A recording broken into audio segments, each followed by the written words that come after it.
Hi, I've met most of you. My name is Kathy and I run Home Sweet Home Animal Rescue. We're putting together this video for a number of reasons. I wanted to speak directly to the friends and supporters and the followers of the rescue and let you know how much I appreciate that. Things are changing here.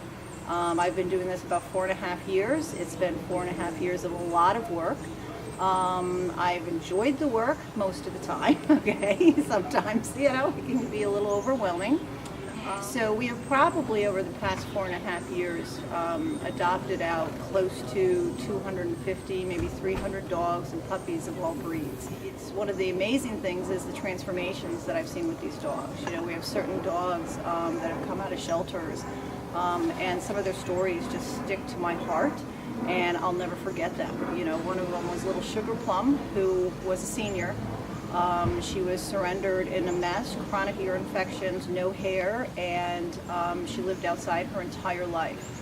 She was adopted about 1.5 years ago, and she's in a wonderful home, and she'll never be cold again. It always makes me cry. And then, of course, we have Bunny.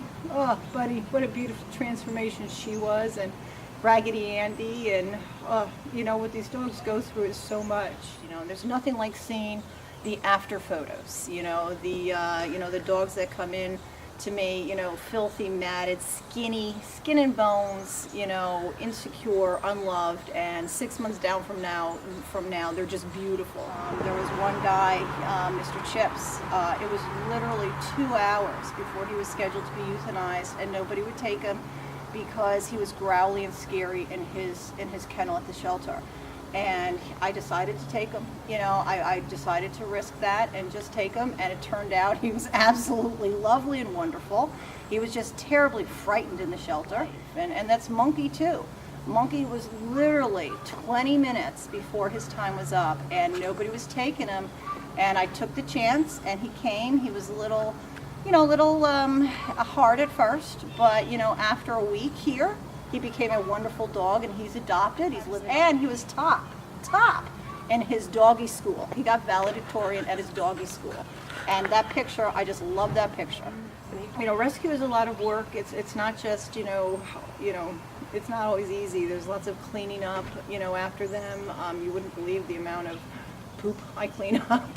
Sorry. Feeding them. I currently have 5 dogs on different. I'm feeding 5 different dog foods to different dogs, and it's try doing that at 7 in the morning, trying to figure out whose bowl is who. It's meeting all their emotional needs. Each one is an individual.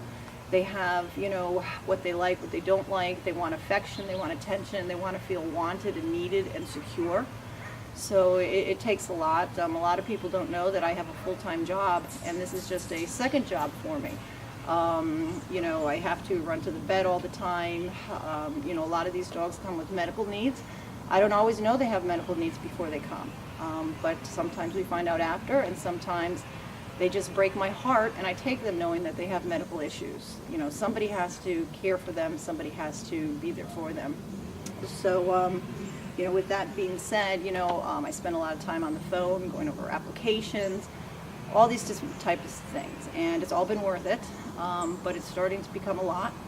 So, I recently found out that my job is no longer secure, and I could be out of a job in a couple of months.